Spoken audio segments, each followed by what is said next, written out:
Hello, my beautiful people from Untouchable Mama. Thank you for watching our YouTube channel. Please do not forget to subscribe and press the notification button. Thank you. One love. Bye bye. Now do well. So today, may I speak Bini Wagimazedo na. I want to go without Sagua. On my video look by why ni I hungry we don't go boya go. So I didn't do ni why agree mona no verse. Those one we know the year Bini mona no verse. But today I want use Bini to talk. Me I still talk to this our brother. Mona no verse na Bini I want speak today. Oi daosa ọmọ be ovekian perere ọmọ be ne unde o video we ni wa mi ere na oja ne ladia iya we mi opero na ya pi we kita no na do afofua emi opero egba wa ni buma ka mi wa ma mi video na me no wa mi because iya ni fien mi ati e ba ti yan na iya ni giage video o fien ina wa de kun ni mka mo jo no wa dan me yo de ne o wa egui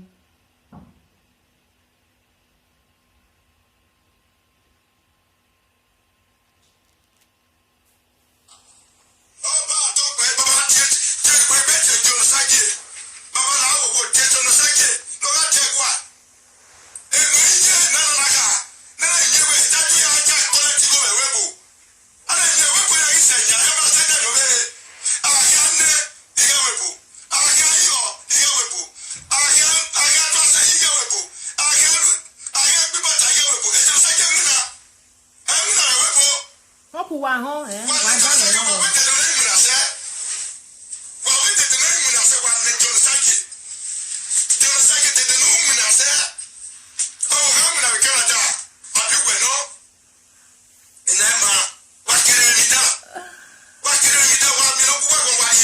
Ovidaosa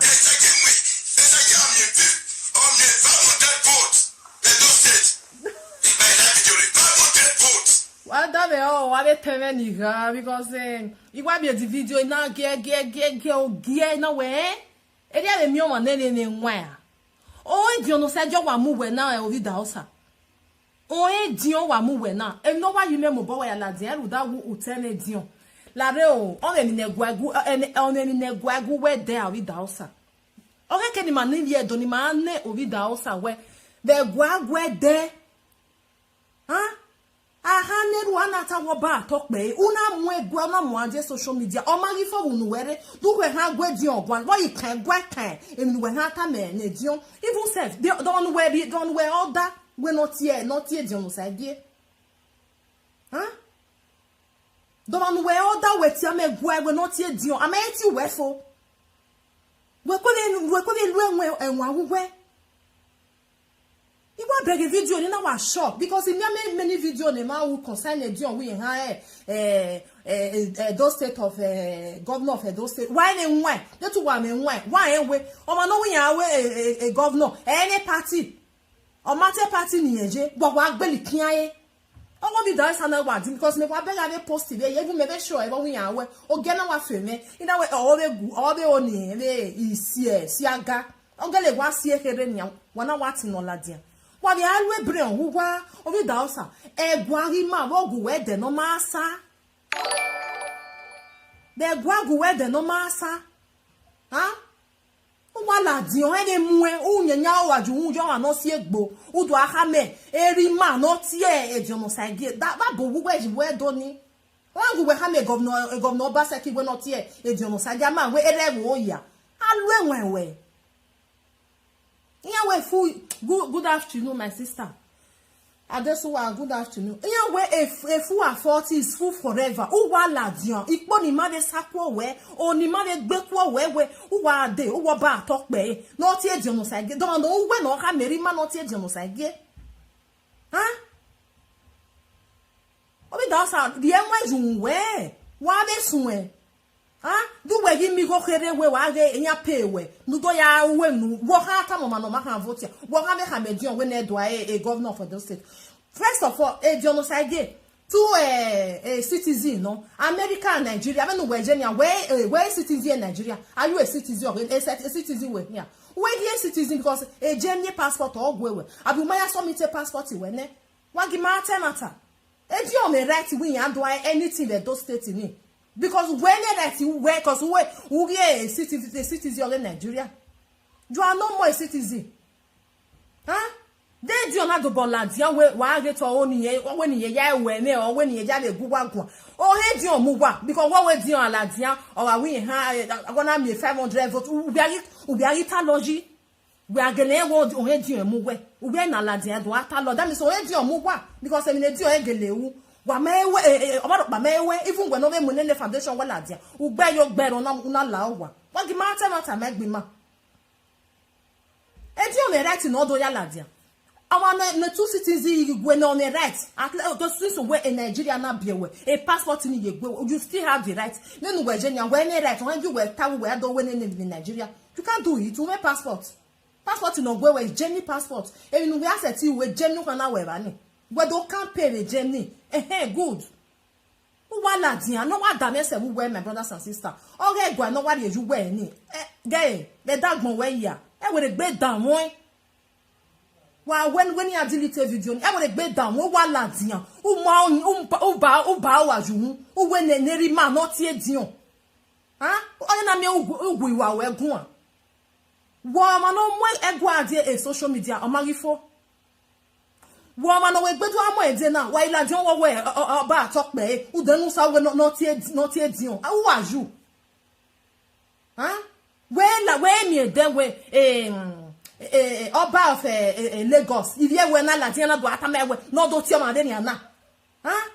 And you when was you way? Oh, my boy, one Ari. Because me because in na wa see a video na oja le ya dege because me totally me watch 3 hours a video we bia hi me agbon iya wa fie o ma no wa onya share na wa dege na we dey tana gumege igwa ge owo ba talk pe wa dan me ba because ma ni pe emi ya no ade wa tu wa be mi o nsf obi da osa gumeta ma we unu we ni nu ya fi pe ge gwa Digo ni ari enwe bujo wa o egbe no mu gwe me man and number 2 when we vote akaya vote man iro wa vote because o edi omo wa ya o wa the problem na wa ya mu hedi on because why we no e many people because yan iro wa ni all vote man ire man na no do ata we 4+4 talk ba 4+4 to han gba man ire man na ta yan iro wa ogun a I don't know what are the social media ni 4+4, 2+2. Any social media wa na type ani. Okay, social media wa taiji. Man iro wa any o me right, any o me voice. Wa ni re mana. Huh? Anybody at Nigeria I want to be name of those states. I want to be this one. They know why italogy, they know what's interpretation wa gbena. Do wana gele arizi omo no hori ra de ko wa gele hin wa we boy na any party or matter kege ni ade ohunya wa eyan do Edo state or eyan do a governor of Edo state wa man ye we ejokoje ejokin ye je by now but ogele sunu do wa ri unu vono de wa ri unu vono de ana gele we na mo ba seki mudia eto ba seki e mo me no me obi Edo we no me le di obi Edo ana gele mo la dia ana mo di on la dia don we go me vote se obi dancer agbode ba ni na temata ana mwela dia e ma ni ye video bona na le God Sense Foundation ni ye video bona abe meba ya fefefe e ma ni ye video bona we wetin arua o e wona na di onwe na we bo weje we bo weje e governor heke no wa abi wena na le di o mari un la dia no do awu na ne ma do afio bojo yeke do ba e una we bona weje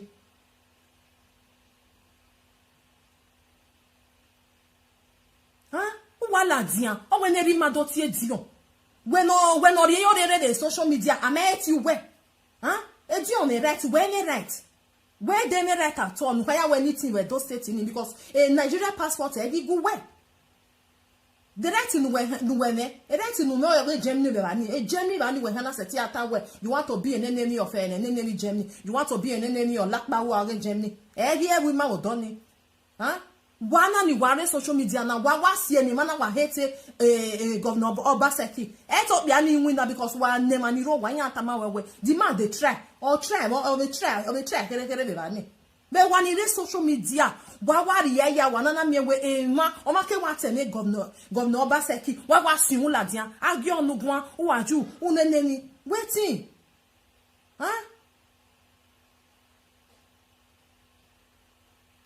I know go enjoy. Me wete John edi ogbogie. Ogo sin ye gwalem no ruwa nu. Ano we se no na we ni because some ke na ye we a woman we no obi da osakin because on ye we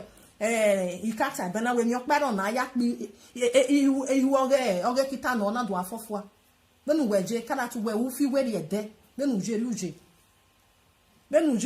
because when ye game nu wa wu we na wa saladin. No iwa di mese mu we o we ne rimado tie dion. Everywhere we go wa ume nwa ju nwe ene pala so ima nu do ya kpu nu social media nu we ko wa stop who stop do ha gwedi ogun direct o ga ti we wa we gwedi ogun abanya we wa ile ze yo we ma we be to we gwa nu do ari ejo ni ara neru ana ti we oba atokpe and I dey tell oba atokpe ene we neru fun enu we gbeju nu ya ti ebo because wa o ye do unu na ya ta wo ba atokpe ya ti ebo imani no wa imani de mostly we no waru we no wa ti egbe o won your social media ni o ma no igbere 50 years no uye ne nwe adobo mi we di on we post jo ko we video jo yes I want to be nene when no what the party no working for and then anybody at all we till la dia we just I want to become nene because when di on mu wa ya wọ́n di omu wa e di angele campaign o wa win straight o wa win e bo pa ye daji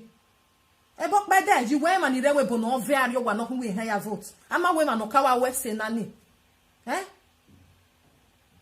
so wa gi ni gbo wa mu wa o na la dia wi yan we ni ti an to wa si ae e ri le di na ka le la dia le ni ya na du pe ya do e wa o de nu who you be who you not be Ona le Nigerian we ge mi oni I want to become a those state government. Okay, become Igbo ana emi wona gele mu esewo de bi no amiewu.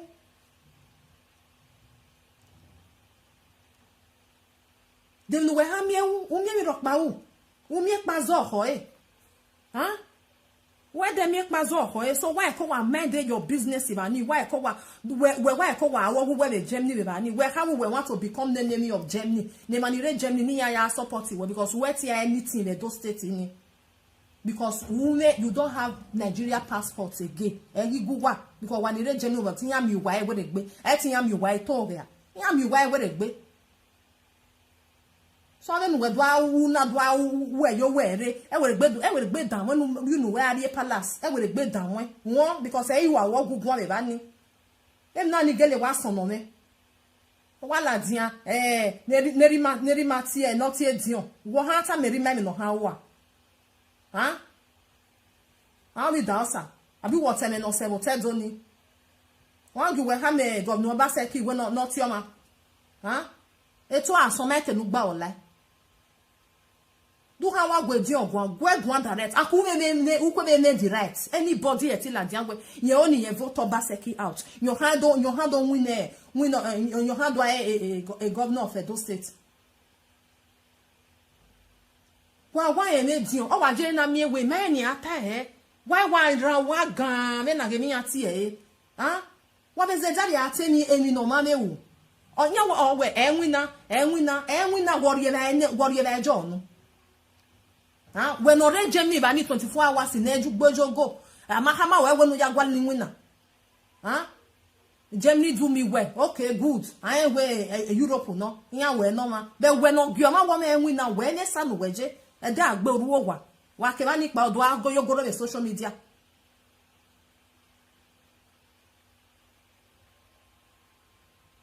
Udwa goyo goro be social media be mani umo pe ni umu ne gbewe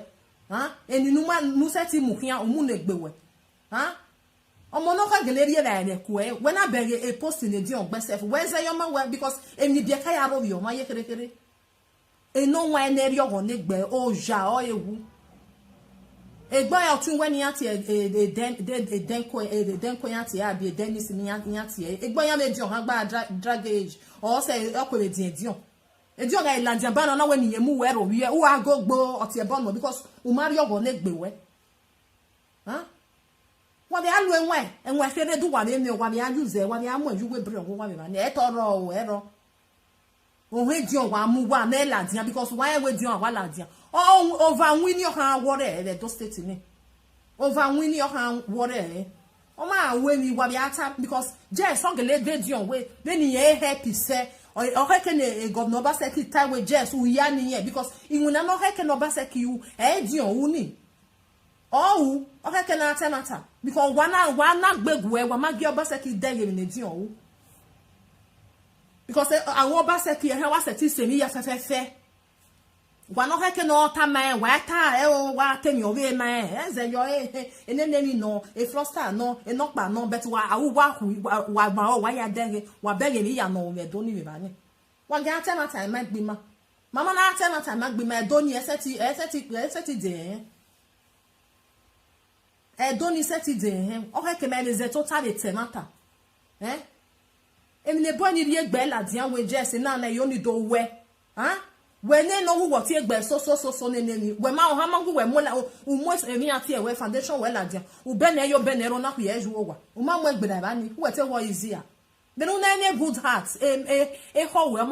ma na ma we ti we foundation ai wa gbagbe wo wa we na ya wa do so foundation then de no paro do ati e bon ne ma e ma no heke no ri jo bon no ya help ma we udu aro wi ya be nu Virginia nobody no donate 5 kobo no because u ro bi agbon ya ne do ma no ma ti e bon na social media ke no ere social media o ke no total you wa re o u ro bi ya u vie pishin ya la dia wa de wa do we ne ni wa do we no pe wa ti e bon ni aba ni mo ma ka ya donate wo o ma no we foundation o cool down o melo wa e me dion wa ri o we ro dion de o no pa because wa e we dion wa la dia ora in win over win all worry boy ni gada me ave e ma ya na bibie god send ni a happy mi ba ni wa bi atemata wa bi agwo ma win na eni ni ewu ni ba ti o ni win na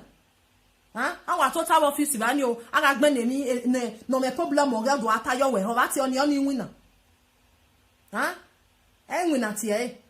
me na le social ni re na le je win na ya win na ni we win na tiyan total you wa me nu Nigeria social media do agogbo wa ti ebo no pe ati ebo no ku we gbo ni yan o ma re be na ya solve problem ye solve ni yan o we de nu we je we li da sa gbejegbe ene gwagima ye ju nu we bo mo yan de social media bo be se ga bi kian le release no fo yana do ari you ni yan ye ke no ma ke ni yan je we no we re gbe le denia o ha ne mu gwe wa ade we ne ri ma do ti no ti o ma do ma nu we hin o te do ni do ma no bi we no we ha na ata wo ha te me no se ne do ni wo ha meri me o ma no ha ti o ma no ha gugu mind the business we no ya we ni ye ho wa ti e bo no pe ati e bo no ko e gwa ri mani e ge igaru nu we unu we nu ya ti e bo no pe ati e bo no ko ni e ya ti e gwa ri ma o di da osa emi ni be tamawe na I hope no be la wo hu no la we odion no ma enegbe ka na wo odion no respect enegbe ta fi gbegbe ugbe wa mi o wa bon mo wa ri egbe hu because hu eni na ya reason ni uri egbe wa o ga ti ije me ori o fi mi gbe won hu wa wo ebri on ga wo le gbe do sun anwin na wa ye mi nya we mi agele si mani edo mana no si mani awe Benin City e mi awase mabo awa iwa mwere awa nya kan wa awa we nya we wa kan e ge no somo no laaro inu etio e no ge wa mi no do agogbo inu wa mi no do asogbo o somo le mo come back o somo le mo north con o somo le mo this inu wa mi wo nini anasu wa bo awa destroy awe na yi o take our man but if you Benin people wa le ba ni ona wa ri ya wa o ke na agi ma mo mi no ma e gwa agi ma we le gbe ya zo la kon ika ha mo na aga mu go ba no ka mu no daje wa ha go ma gwa ya ri gwa agi ma jo ama gi onu wo ba atokpe ama gi o we yeye because we o ye do ama no we o ba atokpe ama no we nu ata or you know ya ti oba talk but no do you know ya ti ebo. So my brothers and sisters, because why we mobile take a time very only because he want me a video now we na. Oh what damn na we oh bia na ha mesun. Wa mesun. Du ha gwa ma gwa ti gwa ma gwa. O mana area obangi major weti temi no ata. Huh? Oye di omugwa ya fefe wa ya ga hu he mugwa because o ga la di o ga win. Je so gele win. And emi no ka sunu just win your mind no eri egbe la di because ona gele mu egbe we just you only a change edoni. Oh we e bo we de mi ro pa de sunu because on the right. On the passport will bo. On the Nigeria passport. On the America passport. Then we je ovi dan so wo me Nigeria passport e ga gun. Atene Germany. Won any Germany will done we wa ata nu gi ma apo boyo we yes you are doing well. Ya lele ni ati owo ya lele we owo nu ga e governor of enemy or Germany will done. Huh? Why go me the determine? Ema ni ro wen agio eme wa ni ware dia wa ma gio ma be he me ba me Obaseki 4+4 Obaseki is not 4+4 I ma there against Obaseki at all because you know wa emi no me wu di dege o kere ha me ya dege we na de ni dege le social media ni but ema no gele wa me right no ya vote any oro wa ya ye gio eme any oro wa any vote ari kweki ni any vote wa ni re ma na huh.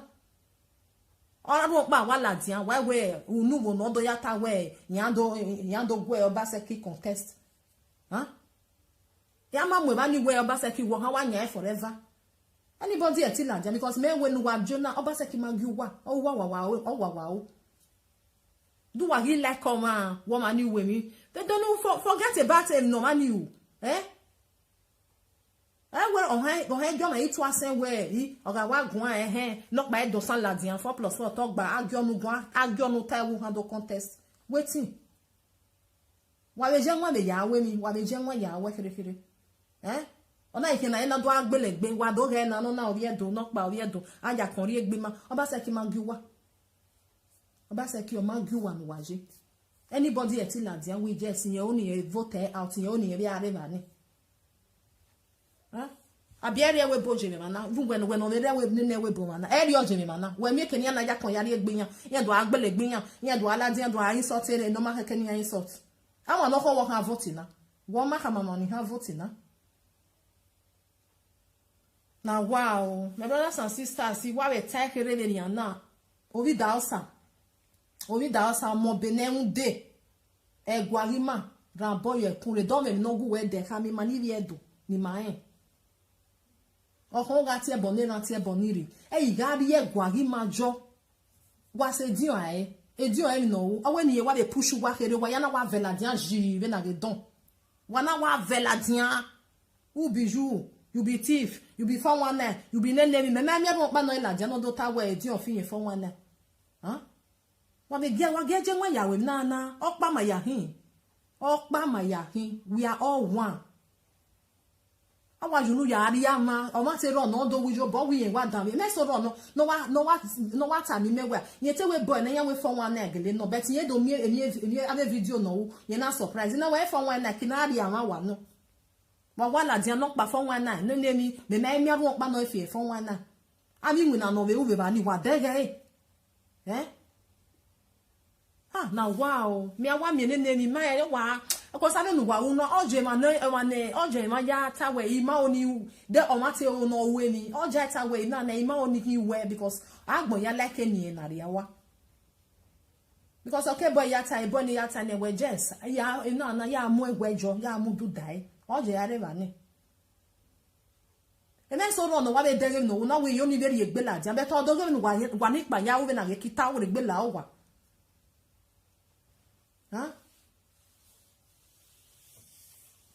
obi da outside foundation we yen wo ma we ta we ha we foundation ma ku we la wa we nu la wa dia e tu ge we o ma easy ona la wa because wa ha we foundation wo ha gbe na gbiri because e ma ha happy we o ma no like foundation mi nu o wo be di ge la dia because o wo kun ge ene o le la jan ya support o we yen support wa ya gbe mi e go no re po no be support egbe we no Wa se di e no ho ju no ya ta nyonya no o wi ha vote e Obaseki la dia wi ha la nyo ga be bani wa zo bo e ma like yen vote e ma be like o ge la wa dia me to ka nu wa e wo ma no wi ha do we governor of Edo State any one party wa bi wa e Donald Trump wa we the party ni yen belong to wa be alu ebron wa alu e na wa la dia do ati e bo no ma when I we win na we wo ma ni win na emi ni e unu bi aseti we oni win na wana si na na me wo Obaseki o ma ye he we e di ongele ri jobo ni e which wa he we di ongele me jobo no je ne doni o me wina no wina me bani o ma ya wo pressure den yo o ma mu ari eni yan ti e den yo e pe di ona la di abeta be me ba re abi yan no ne ko e ko wi yan vu yan eni ori go la di we wa ga e pe mana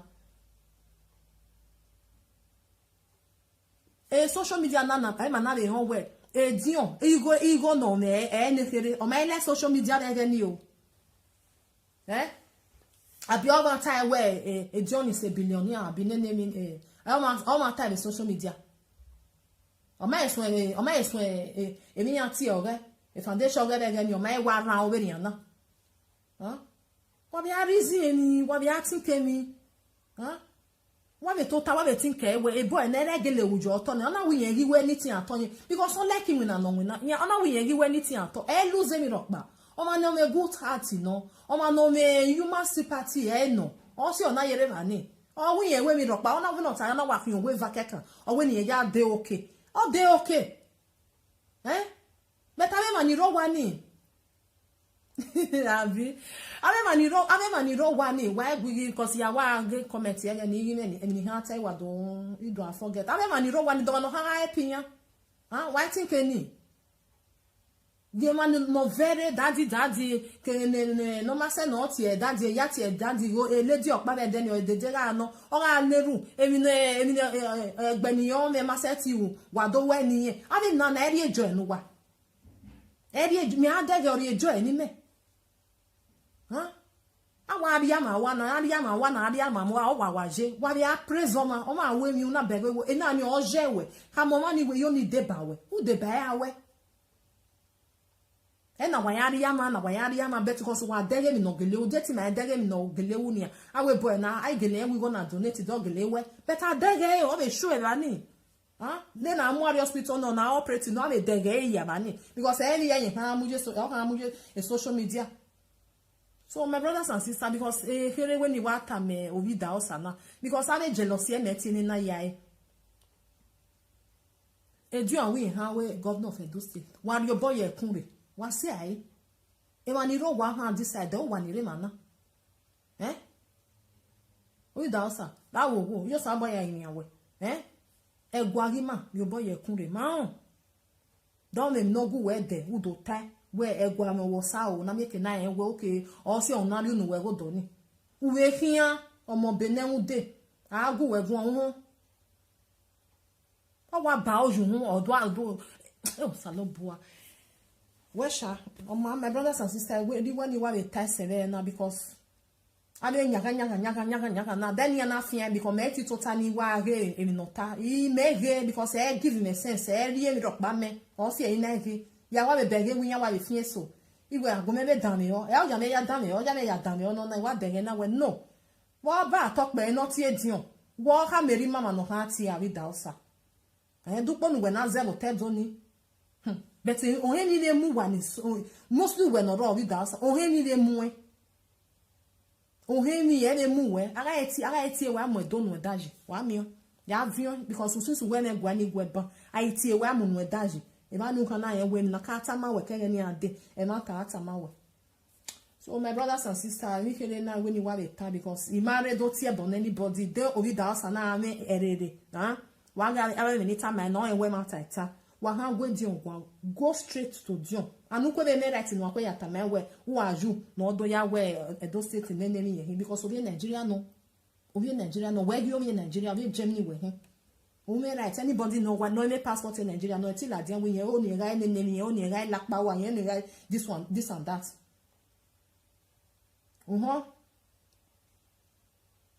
Thank you, Peter. What's it? Thank you. Oh, because you heke nonje. Wow, una me passport ni wa eti wa do wono na. Nu nene passport ni nu we wa ta le mi ni ken de gbe anything. Because oga ma me Olandian ba do ke mi yan tie na wa ve Landian be no na wa e di on ni. Hey, ambassador di on wi yan Landian. Bia na wa Landian. O wa gele nwin. Let heke nu wa yan we no ke tai we yan oni e become Edo State governor. O ma e me ta mom gwa we the party ni e belong to. Why is obo ayekun? Wani wa hana we to o when you feel bonju wanu mo ya na wa ve no ha wa mi e wa ready no we han le okeri yo e ya wa mudia huh the normal bouna why nothing just we orijo bonema on ye ko e ma do donate go when ya e pay ma e go ni like ekpe abi go ni ya donate wa wetin ya dio na be wa we another bomie we when me jo me wa go ari doma another bomie we go na donate ni get di omo eje poge another bomie we omo eje poge we wa be ma no donate ni go si yan ma o e go ni ya we na ya we ni ma dege ni no ja we ya ye donate ya ye donate na but ya dege we je so gele we onwu ni na ni enya na ye continue ben wa TS ben wa si oboss your we ben wa we no pa se but e ma ye donate e ma je ri jo be ko se enya we na yeah, we ne dion. Yeah, we ne. Huh? I beg my brothers and sisters, and even if I tie sebutana because I man now go one honey. Me like ya at all. Guwenia, Oviedo, Edion, Oviedo, Obaseki, Oviedo. We no. Abia ehwe. Ehwe no nia. So wasi ni mana tawi oni no baseki ya de wana ni wana sie because obaseki oma wa wai.